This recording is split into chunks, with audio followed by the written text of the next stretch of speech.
In this video, we're going to conclude Module 4 by introducing the stream function and looking at what a velocity potential function is and how we can use those to graph some flows to understand how a flow looks like and how we can use our velocity field in order to plot our streamlines for our flow. So the stream function is going to allow us to plot a streamline from our flow from the velocity field that we could be given in a flow. So the stream function is defined by the Greek letter psi, and essentially what the stream function allows us to do is to combine continuity and momentum and allows us to combine it into one equation. And this one equation is going to allow us to solve for one term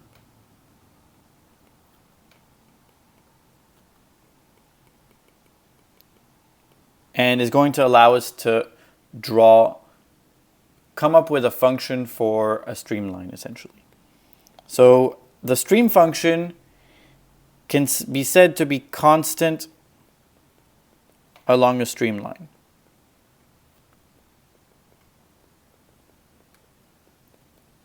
So if we have a given velocity field that looks something like this, and let's say we have a sphere in the middle and we have these stream functions that look something like this, and then here we have some other stream functions here, we can say that these are all different stream functions that would be constant along this streamline right here. Okay, and this streamline has a certain equation to it because it follows a certain velocity field. So if we take the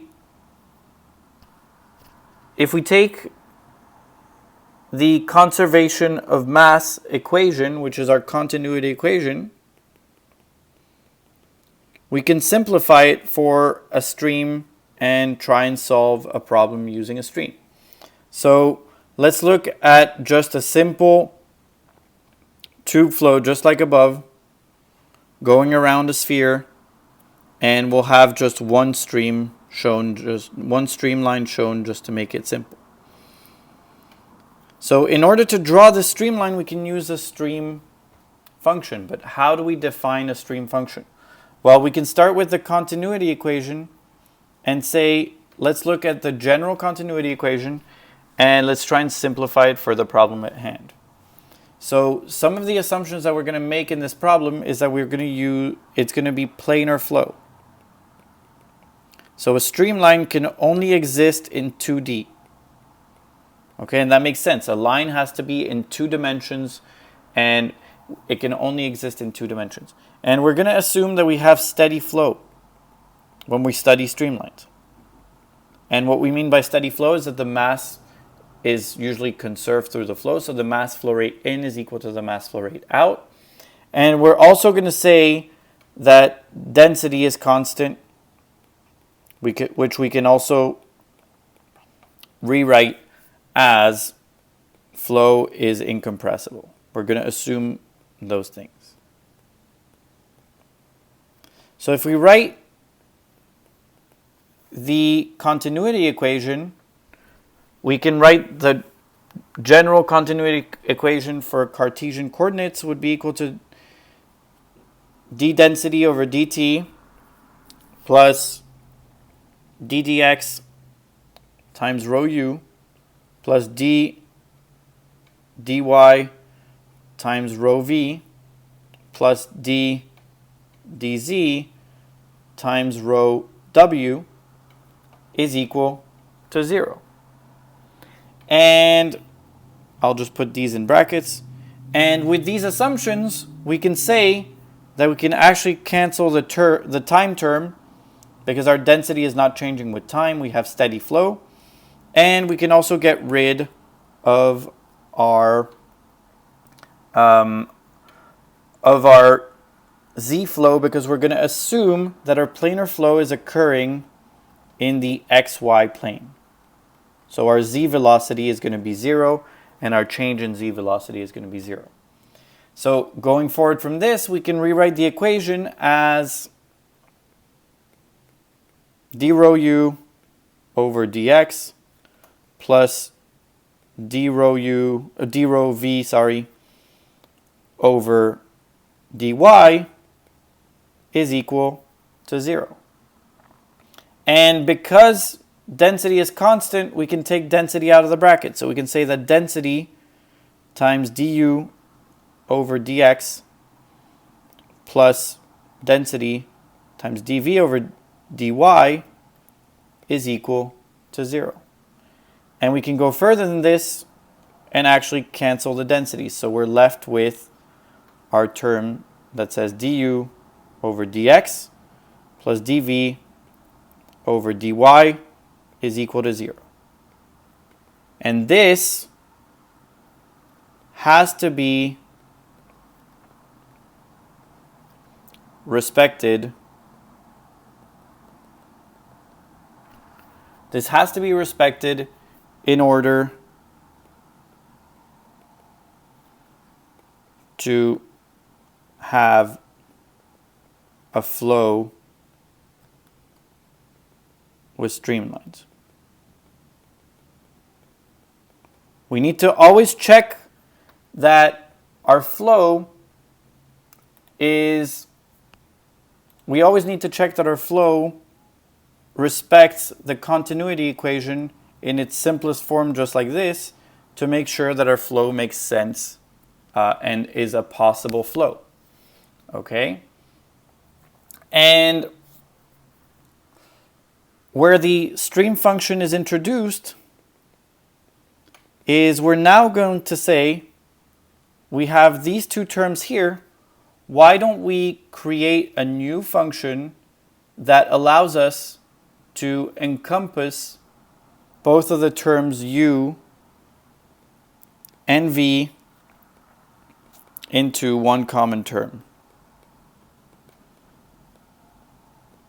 So what we're going to do is, and this can be derived a little bit more in depth, but what we can do is we can say that we can create a function in the xy plane that is equivalent to a definition where we say that u is equal to d stream function over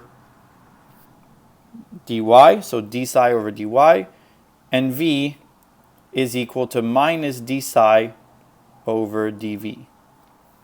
Okay, and we're not going to do the full derivation, but that helps us solve this problem.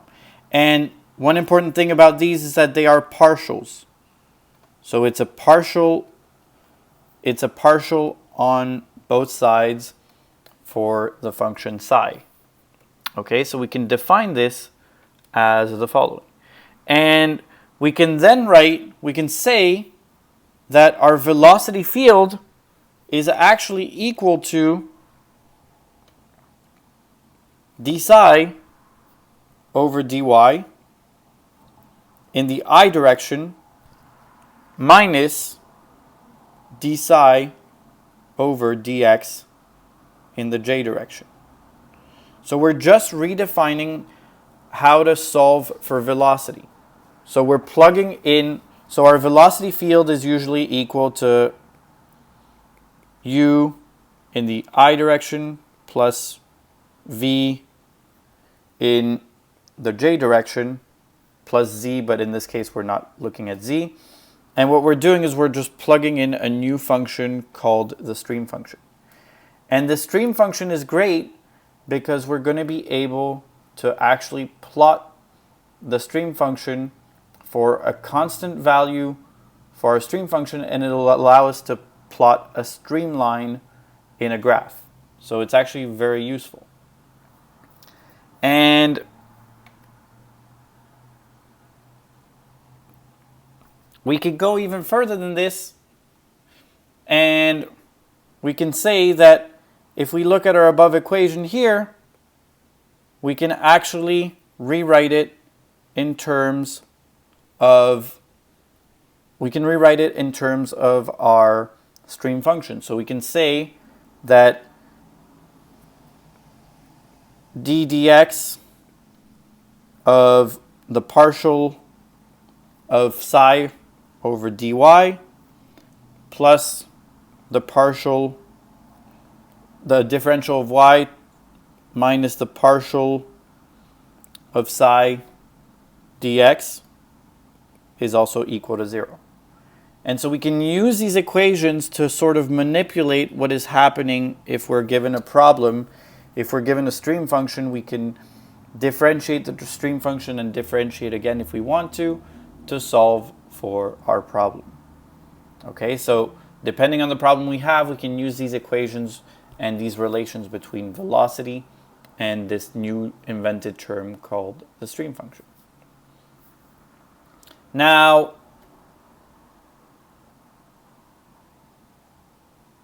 we can go further than this and say, how do we interpret our flow geometrically? So how do we do a geometric interpretation of our flow?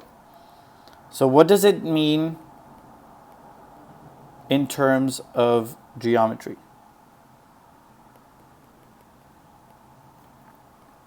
So now that we have equations for our flow, we can actually come up with a way to solve for our streamline. So we're going to look at the geometric interpretation of our stream.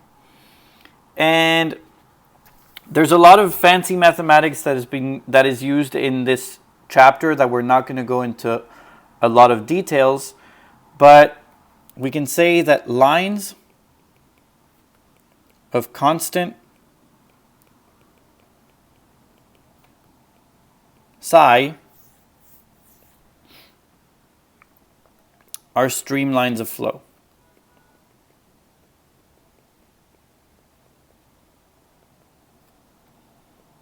So there are lines that a particle would follow if we have a constant value for that streamline.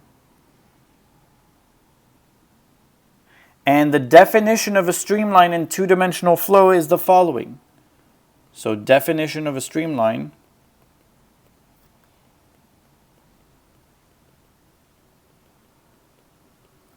And again, we won't derive this, but you can look in chapter 1 if you want to look at the definition of a streamline. But we can say that the definition of a streamline is dx over u is equal to dy over v. And it sort of makes sense if we think about it. Dx is a change in distance over the velocity u, gives us a line from one point to another with the velocity in the x direction. So you can think of plotting a point from 1 to 2, which would be your dx. Okay, this would be your dx, and it's going at a certain velocity u from 1 to 2. And the same thing with dy over v. So dy over v would just be in the y direction. So from 1 to 2, you would have a dy at a velocity v. And if you combine those two terms, you can rearrange the equation to say that u dy minus v dx is equal to 0 for a streamline. So that, if we know the u, we know v, we can use this equation to figure out what the streamline would look like. And we'll do an example to sort of explain how that would work in further. But if we do use our definition for u and v for our streamline, we can now say, for our stream function, we can now say that the partial of psi over dx times dx, so this is this term here, plus the partial of psi with dy dy just by plugging in the values. So this is this term here. They're crossed because in the book they're crossed and I follow the book, are equal to 0. But they're also equal to something else.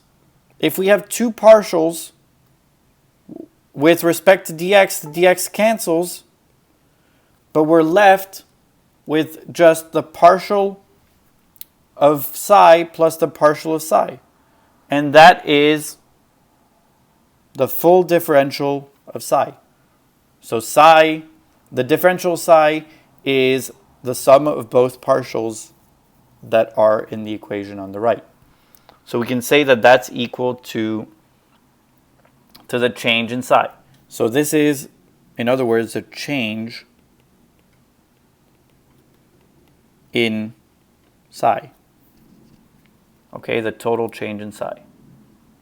And we've just defined that the change in psi is equal to 0. So we can say that along a streamline, so since this is our definition of a streamline, we can say that the change in psi is equal to 0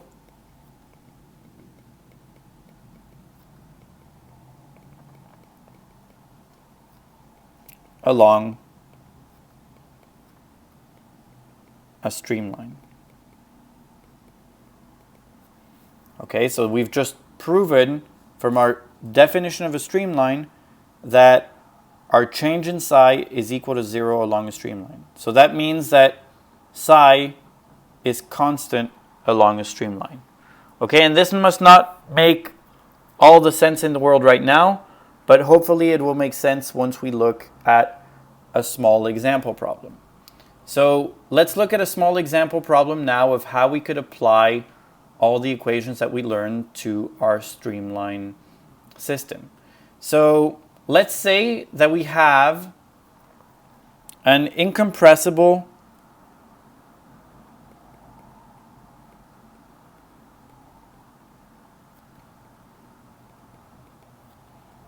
(2D) flow, and we're told in this incompressible 2D flow that the velocity field is equal to y in the I direction plus x in the j direction. That's just the equation for our flow. And so if we plot our velocity field in the y and x, we can plug in values for y and x, and we can plot our velocity field as it goes. Now, the first thing we have to ask is, does this flow satisfy continuity? So the first thing we have to ask is, does this flow satisfy continuity? So in order to check if it satisfies continuity, we can say that continuity in our case is going to be equal to du dx plus dv dy is equal to 0. So if it satisfies this, we can say that it's equal to 0. Now we know that from our equation, u is equal to y and v is equal to x. Therefore, if we do the differential of y with respect to x plus the differential of x with respect to y, we just get that those two terms are equal to 0. If we're differentiating something with respect to something else, it's just equal to 0. So those two terms are equal to 0, so we are okay, we are respecting our continuity. So now we're told to find an equation for our streamlines. So we're told that we have to find our streamlines and to actually draw our streamlines. Okay, so we're told that, and let me give me a second while I go to the example. We're told find the streamlines and plot them and find the stream function. So we have to find our streamlines and find our stream function.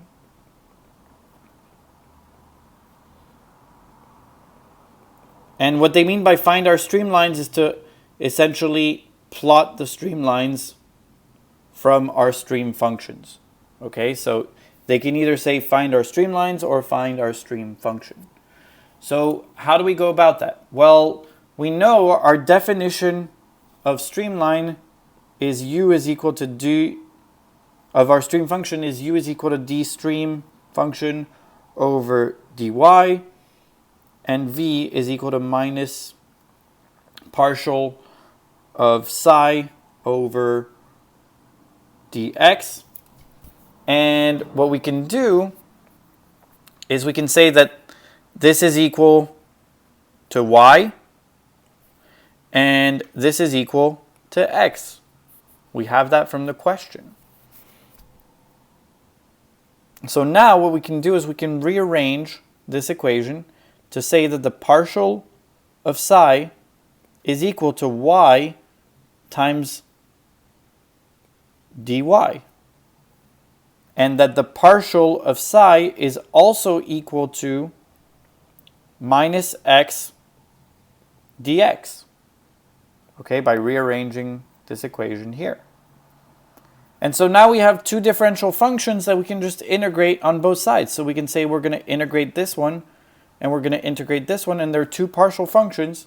So we can just add them together to find. So this is equal to a part of psi and this is equal to the other part of psi. So if we sum them up together, we get that psi, if we do the integral, we get y squared over 2 on the left and x squared over 2 on the right. So we're left with our stream function for x and y is equal to y squared minus x squared divided by 2. And now we can plot streamlines.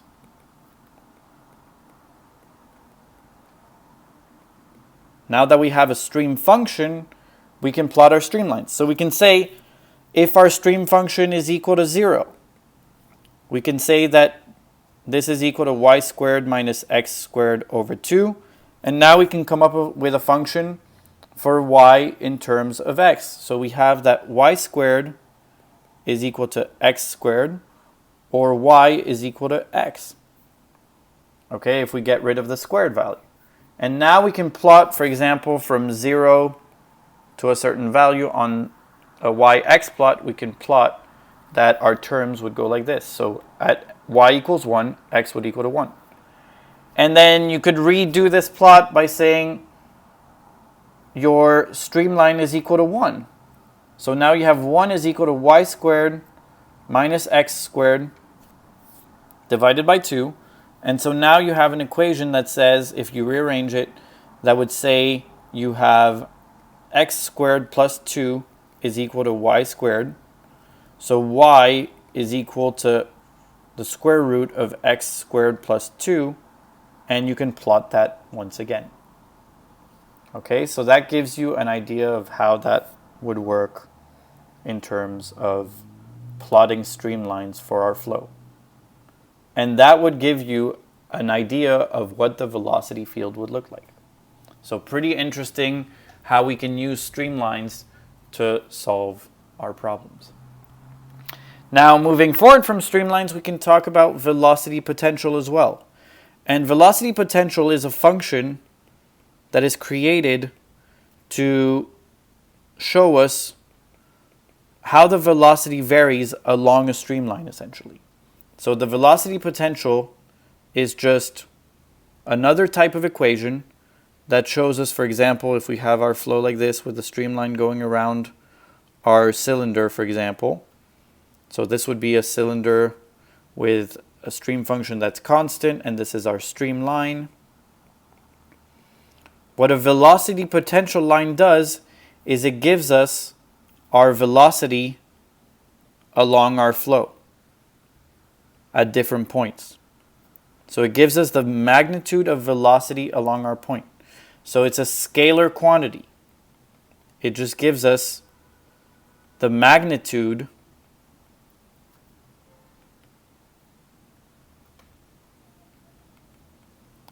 of velocity along a flow. And in the same way as our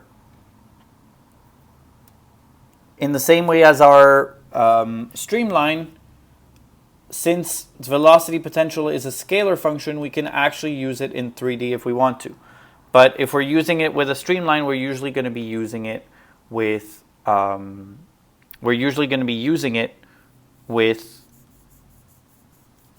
2D example.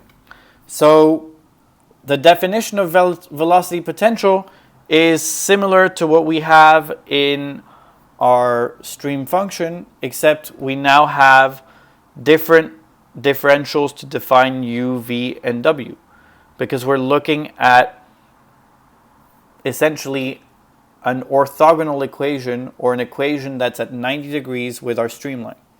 So that means that the definition of u is now equal to d phi dx. And this phi is our velocity potential function.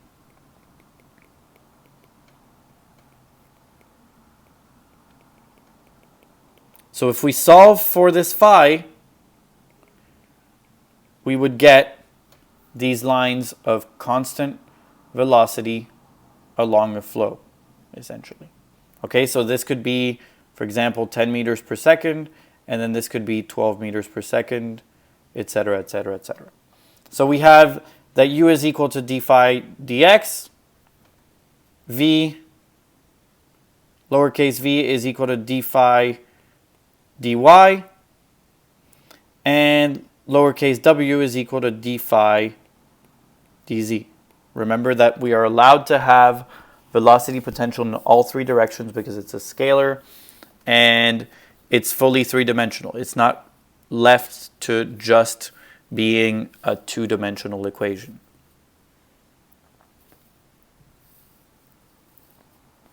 And from there, we can say that we can actually relate our velocity potential function, since we defined it in the direction of u, v, and w. So if we think about what's happening here, we have that the change in, if we rearrange this equation just to explain what's happening, we have the change in velocity potential function is equal to u times dx. So if we think about that, that's equal to a change in velocity between point 1 and point 2 in the x direction. So we can see that how that's different than what we had with our stream function. Okay? So that's different from what we had with our stream function. And that's interesting because we can actually relate the two together. We have a definition for u in terms of the stream function, and we have a definition in terms of our velocity potential. So we can say that u is equal to the stream function divided by dy, and is equal to d velocity potential, over dx. And in the v direction, we have minus d psi over dx is equal to d phi over dy. So by relating those two together, we can say that we can relate those two together and say that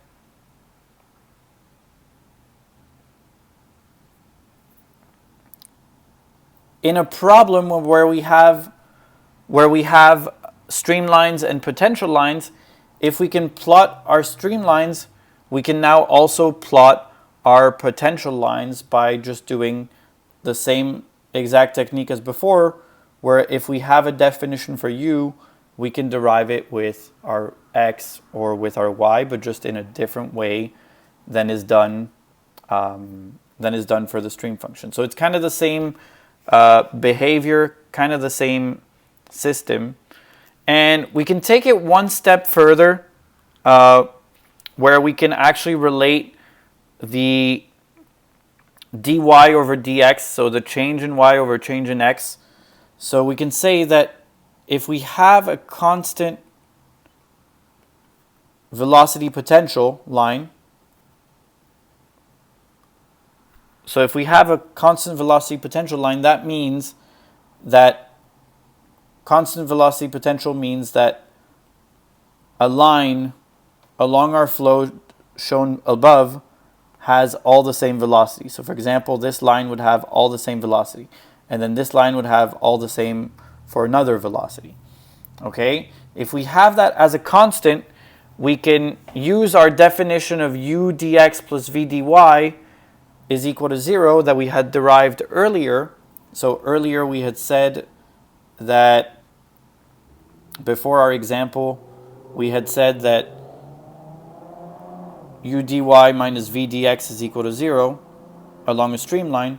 Well, we can do the same kind of derivation with velocity potential and get that dy over dx is equal to minus u over v, and this is also equal to minus 1 over dy dx times for a constant streamline. So essentially we can relate our constant streamline equation with our constant velocity potential lines and solve flows in that specific manner. Okay, so that concludes what we have for our extra information on Module 4. And once again, Module 4 will not be examined throughout the course, but will be used as sort of a extra material that can be useful in some parts, especially in your understanding of how flow works and how we can plot flows. And so we'll move forward into Module 5 next, where we'll be doing a series of video on dimensional analysis and similarity.